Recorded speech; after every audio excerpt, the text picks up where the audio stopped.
Hey guys, just another quick update on what's going on with the 52 Ford. We went ahead and took the dash out and clear coated it. We left it kind of rusty and patinaed just because we're fixing the body up so well. We just wanted to have a reminder of what the car looked like when we first started. It was a parts car like we've talked about before. Went ahead and put some switches on here that I bought off Facebook Marketplace, I think. Pretty inexpensive. It comes with a red key and then have a push start, have 3 switches for fuel pump, fan, whatever, lights. This is where the radio was. Just made a plate out of some steel and then just cut it out to put this mounting plate in. Just ran in with some machine screws, not a big deal. That'll work for now.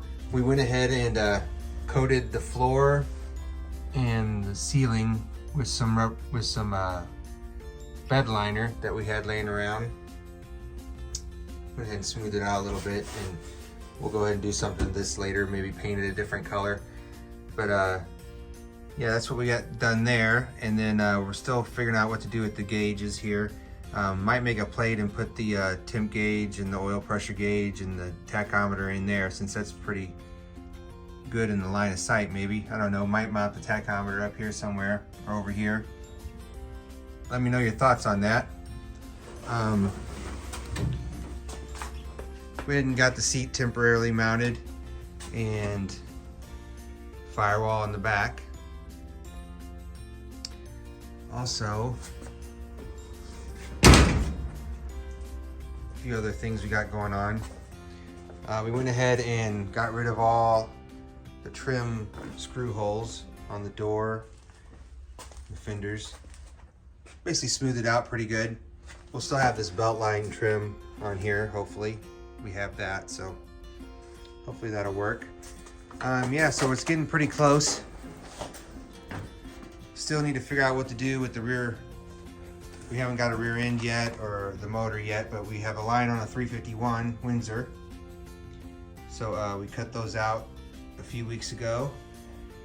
And once we get the rear end in there and figure out what tire combination and wheel combination we have, we can go ahead and finish off the fender wells. Yeah, it's getting closer. Let us know what you think.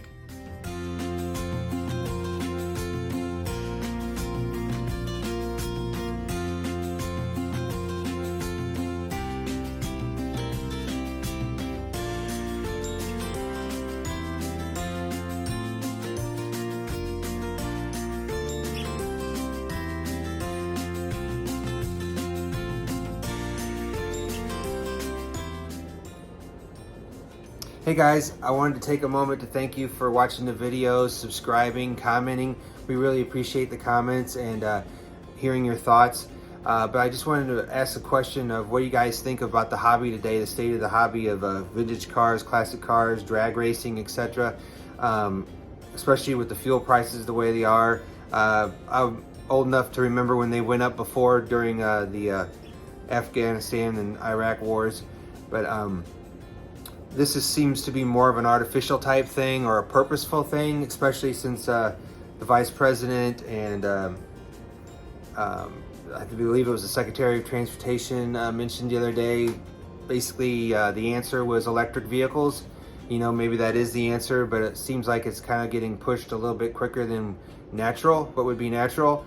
I have nothing against electric vehicles. I think they're great, and they obviously are the future. But what happens to the vintage cars and the sport of drag racing with gasoline, etc.? What are we going to do about that? We've been asking about what name we should name this vehicle, and one of the names I came up with early, which we're not necessarily going to call it this, but it was imminent extinction, because the writing's on the wall, right? We all know that. But now it seems like there is a concerted effort, well, there obviously is, to get rid of fossil fuels for our vehicles. And it was stated in the last 2 weeks more than twice by higher ups in the administration that the answer is purchasing a vehicle, electric vehicle. Don't be so concerned about the gas prices, but purchase an electric vehicle. So just wanted to hear your thoughts about that. Go ahead and post them in the comments, and maybe we'll talk about them more later. Thank you.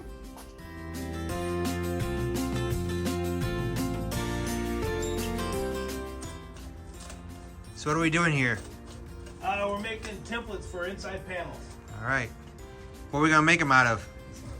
Jello. Okay. Hopefully it's key lime green Jello. That's right. Gasoline flavored.